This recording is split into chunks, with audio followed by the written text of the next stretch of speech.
प्यारे विद्यार्थियों, दुष्यंत विद्यापीठ विद्यालय की केमिस्ट्री विषय की ऑनलाइन क्लास में आपका स्वागत है।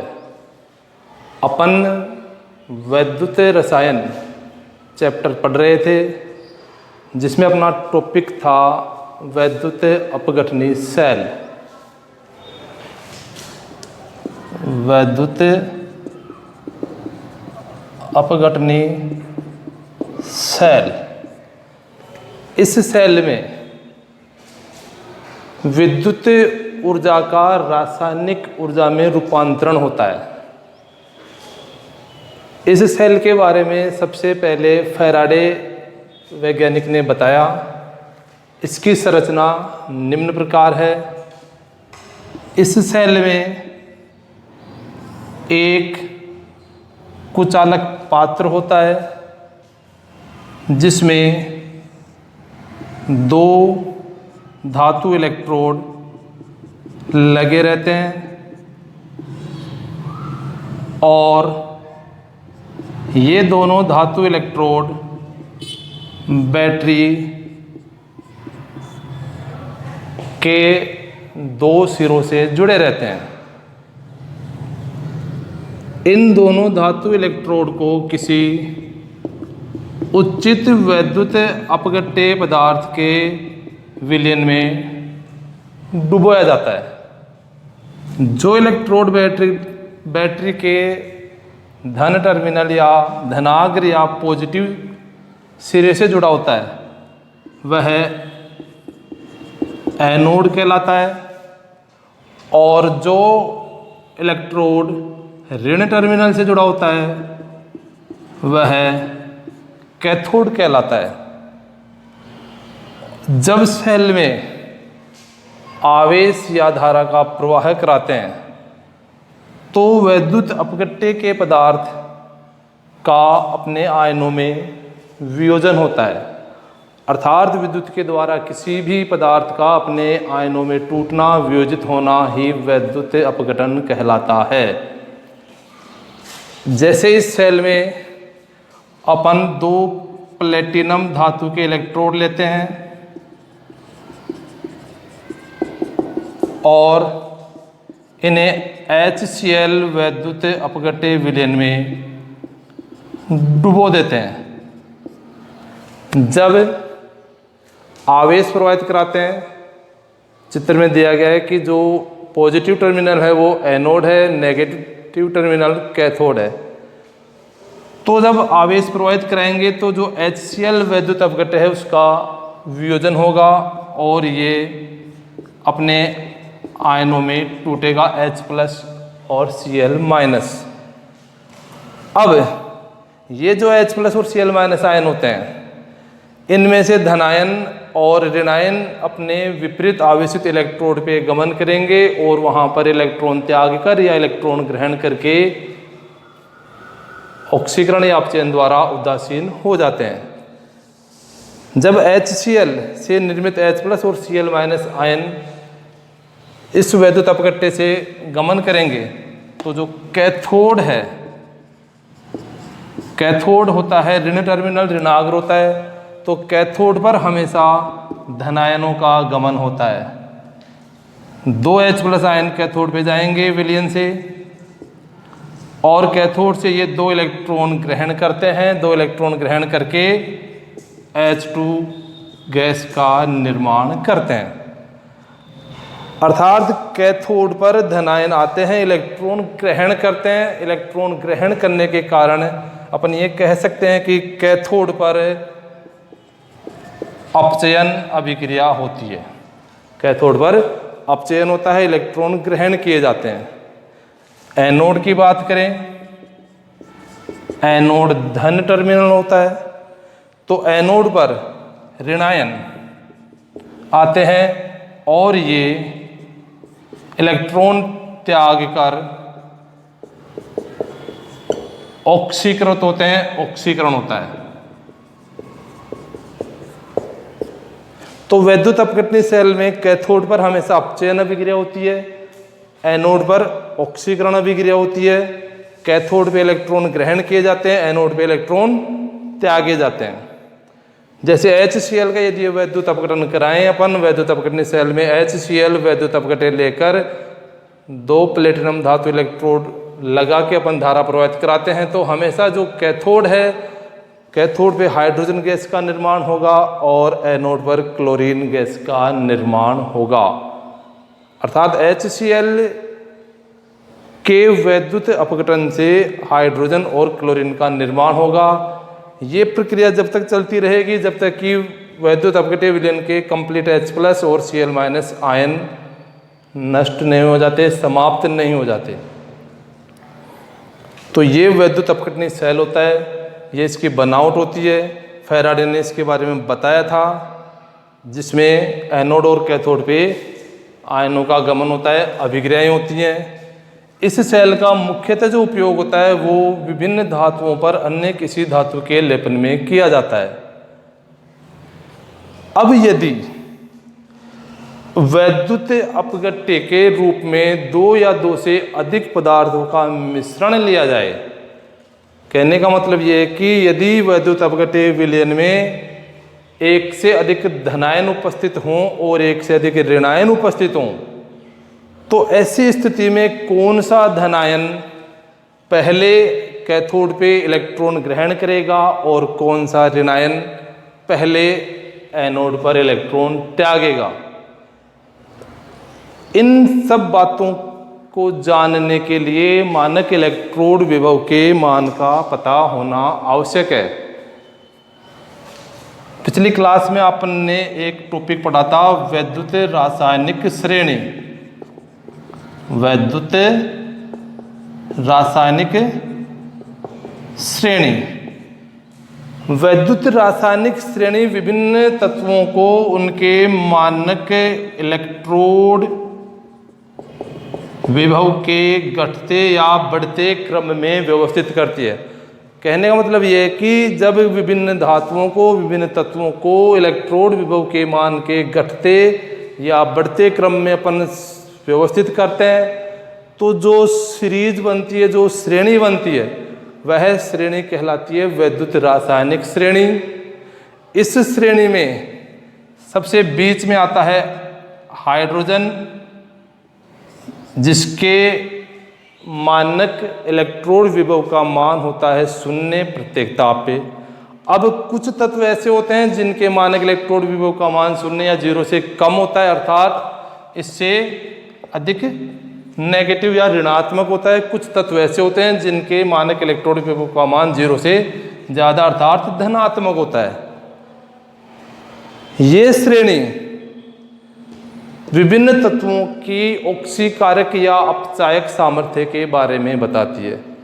इस श्रेणी में सबसे उच्चतम धनात्मक इलेक्ट्रोड विभव होता है फ्लोरीन का और सबसे ऋणात्मक इलेक्ट्रोड विभव होता है लिथियम का। लिथियम का होता है -3.05 वोल्ट और इसका होता है प्लस का 2.9 वोल्ट, लगभग 2.9 के आसपास होता है। तो ये जो मानक इलेक्ट्रोड विभव के मान है उनसे अपन को ये पता चलता है कि कौन सी धातु कैथोड पे या एनोड पे पहले ऑक्सीकृत या अपचेत होगी। जैसे अपन इस सेल के अंदर यदि HCl का जलीय विलयन अपन भर दें, HCl का जलीय विलयन भरें, तो जब HCl का जलीय विलयन इस सेल में भरा जाएगा तो यहाँ पे 2 वैद्युत अपघट्य पदार्थ हो गए HCl के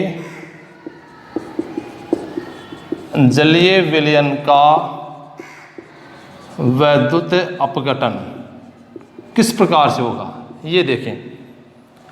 यहाँ पे 2 वैद्युत अपघट्य पदार्थ हो गए, एक हो गया HCl, एक हो गया जल।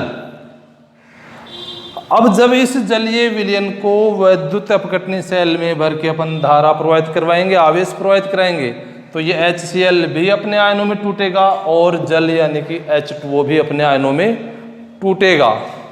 HCl का आयनन इस प्रकार से होगा H+ और Cl-। जल इस प्रकार से टूटेगा H+ और OH-। तो यहाँ पे इस विलयन में HCl से H प्लस Cl माइनस, जल से H प्लस और OH माइनस, अर्थात 3 आयन बन गए। धनायन दोनों में सेम है H प्लस, ऋणायन एक है Cl माइनस, एक है OH माइनस। अब वही अपन कैथोड और एनोड की यदि बात करें तो कैथोड होता है ऋण टर्मिनल, इस पे होगी अपचयन अभिक्रिया, अर्थात इलेक्ट्रॉन ग्रहण किए जाएंगे। इलेक्ट्रॉन ग्रहण करने का मतलब है अपचयन। तो यहाँ पे 2 धनायन है H प्लस, तो कैथोड पे विलयन से सभी H plus ion, 2 H plus ion आएंगे। ये विलयन से 2 H प्लस आयन आते हैं, 2 इलेक्ट्रॉन ग्रहण करेंगे और H2 गैस का निर्माण कर देते हैं। HCl के जलीय विलयन से कैथोड पे ये अभिक्रिया संपन्न हो जाएगी। अब एनोड की बात करें, धन टर्मिनल की यदि बात करते हैं तो यहाँ पे 2 ऋणायन है, एक है Cl माइनस, एक है OH माइनस। अब ये दोनों ऋणायन ही एनोड पे आके इलेक्ट्रॉन त्यागने की प्रवृत्ति रखेंगे, लेकिन इन दोनों में कौन सा आयन पहले इलेक्ट्रॉन त्यागेगा, कौन सा बाद में इलेक्ट्रॉन त्यागेगा, वो सभी इनके मानक इलेक्ट्रोड विभव के मान पे निर्भर करता है। अर्थात इन दोनों में से कौन सा आयन पहले ऑक्सीकृत होगा, इलेक्ट्रॉन त्यागेगा, वो किस पे निर्भर करता है, मानक इलेक्ट्रोड विभव के मान पे। OH माइनस और Cl माइनस दोनों में अपन इन दोनों के मानक इलेक्ट्रोड विभव के मान की यदि बात करते हैं तो अपन ये कह सकते हैं कि इन दोनों के मानक इलेक्ट्रोड विभव के मानों में जिसका मानक इलेक्ट्रोड विभव का मान जितना अधिक धनात्मक होगा, यानी कि जिसके मानक इलेक्ट्रोड विभव का मान जितना ज़्यादा है या अधिक होगा, अधिक धनात्मक होगा, वह पहले ऑक्सीकृत होगा और जिसका कम होगा वो बाद में ऑक्सीकृत होगा। क्योंकि मानक इलेक्ट्रोड विभव का मान जैसे जैसे बढ़ता जाएगा, जैसे जैसे धनात्मक होता जाता है, उसकी ऑक्सीकृत होने की, इलेक्ट्रॉन त्यागने की प्रवृत्ति बढ़ती जाती है। इसलिए इन दोनों में Cl माइनस आयन के मानक इलेक्ट्रोड विभव का मान OH माइनस की तुलना में अधिक धनात्मक है, इसलिए Cl माइनस OH माइनस की तुलना में पहले इलेक्ट्रॉन त्यागेगा और ऑक्सीकृत होगा और अभिक्रिया इस प्रकार हो जाएगी।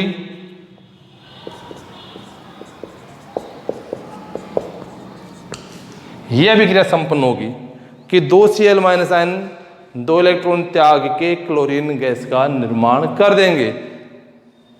OH माइनस आयन तब तक इलेक्ट्रॉन नहीं त्यागेगा जब तक कि complete Cl minus ion Cl2 gas में परिवर्तित नहीं हो जाते, क्योंकि Cl माइनस के इलेक्ट्रोड विभव का मान OH माइनस की तुलना में अधिक धनात्मक है। तो अपन ये बता सकते हैं विद्युत रासायनिक श्रेणी से कि यदि 2 या 2 से ज़्यादा अपन को तत्व दे दिए जाएं, धातुएं दे दी जाएं, कोई आयन दे दिए जाएं, उनके इलेक्ट्रोड विभव के मान दे दिए जाएं और अपन से ये पूछा जाए कि इनमें कौन प्रबल ऑक्सीकारक है, कौन दुर्बल ऑक्सीकारक है, कौन प्रबल अपचायक है, कौन दुर्बल अपचायक है, तो वो इलेक्ट्रोड विभव के मान के अनुसार बता सकते हैं। कैसे बता सकते हैं? मान लीजिए अपन को 5 तत्व दे रखे हैं, 5 के इलेक्ट्रोड विभव के मान दे रखे हैं, तो इन 5 तत्वों के इलेक्ट्रोड विभव के मानों में जिसके इलेक्ट्रोड विभव का मान जितना अधिक धनात्मक है, यानी कि जितना ज़्यादा पॉजिटिव है, जितना अधिक धनात्मक है, वो सबसे प्रबल ऑक्सीकारक होगा और उसकी इलेक्ट्रॉन त्यागने की प्रवृत्ति सबसे अधिक होगी। और जिसके इलेक्ट्रोड विभव का मान जितना अधिक ऋणात्मक है, उसकी उतनी ही ज़्यादा इलेक्ट्रॉन ग्रहण करने की प्रवृत्ति होगी, अर्थात वो उतना ही ज़्यादा प्रबल अपचायक ऑक्सीकारक होगा। तो कहने का मतलब ये है कि जैसे जैसे मानक इलेक्ट्रोड विभव का मान माइनस से प्लस की तरफ बढ़ता है तो ऑक्सीकारक सामर्थ्य बढ़ती है, और प्लस से माइनस की तरफ जाता है तो उसकी अपचायक सामर्थ्य बढ़ती है। इसीलिए लिथियम धातु के मानक इलेक्ट्रोड विभव का मान सबसे अधिक ऋणात्मक होता है और फ्लोरीन के मानक इलेक्ट्रोड विभव का मान सबसे अधिक धनात्मक होता है। इसलिए लिथियम सभी तत्वों में सबसे प्रबल अपचायक है, सबसे ज़्यादा इलेक्ट्रॉन त्यागने की प्रवृत्ति होती है, और फ्लोरीन सबसे प्रबल ऑक्सीकारक होता है।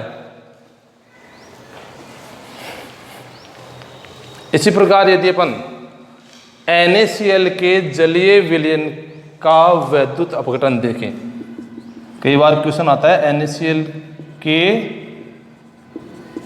जलीय विलयन का वैद्युत अपघटन किस प्रकार से होगा। अब यहां पर भी दो यौगिक आ गए NaCl और जल, ये दो प्रकार से। तो NaCl का जलीय विलयन ले, एक अपन ले NaCl, तो जलीय विलयन NaCl के जलीय विलयन का यदि वैद्युत अपघटन कराएं तो अभिक्रिया इसी प्रकार होगी, प्रक्रिया वैसे ही होगी। यहाँ पे दो कंपाउंड है, एक NaCl और एक जल, दोनों का ही अपने आयनों में आयनन होगा। NaCl टूटेगा Na+Cl-, जल टूटेगा H+ और OH-। अब यहाँ पे दो ही तो धनायन हैं, दो ही ऋणायन हैं। धनायन कौन कौन से हैं? Na+H+। धनायन कहाँ पे जाएंगे? कैथोड पे जाएंगे, कैथोड पे इलेक्ट्रॉन ग्रहण करेंगे। अब H+ और Na+ दोनों धनायनों में कौन सा धनायन पहले इलेक्ट्रॉन ग्रहण करेगा, वो निर्भर करता है इनके मानक इलेक्ट्रोड विभव के मान पे। Na+ और H+ दोनों में H+ के इलेक्ट्रोड विभव का मान Na+ की तुलना में, H+ के इलेक्ट्रोड विभव का मान Na+ की तुलना में अधिक ऋणात्मक होता है। अर्थात H+ व Na+ दोनों में H+ का इलेक्ट्रोड विभव का मान 0 है। तो दो H+ आयन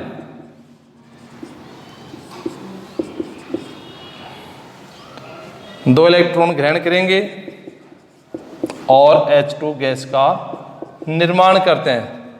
Na+ और H+ दोनों में H+ आयनों के का इलेक्ट्रोड विभव क्या है? अधिक धनात्मक है।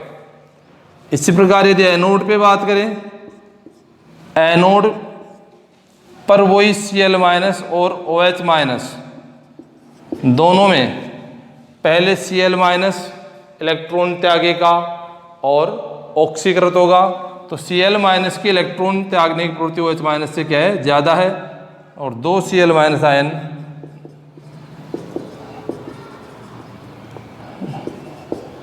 दो इलेक्ट्रॉन त्याग के क्लोरीन गैस का निर्माण कर देते हैं।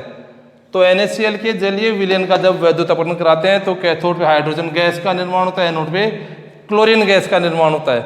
यदि आप यहाँ पे कैथोड पे सोडियम धातु बना देते हैं तो ये बिल्कुल गलत होगा, क्योंकि जब तक कंप्लीट हाइड्रोजन का निर्माण नहीं हो जाएगा सोडियम धातु मुक्त नहीं होगी, यहाँ पे क्लोरीन मुक्त होगी।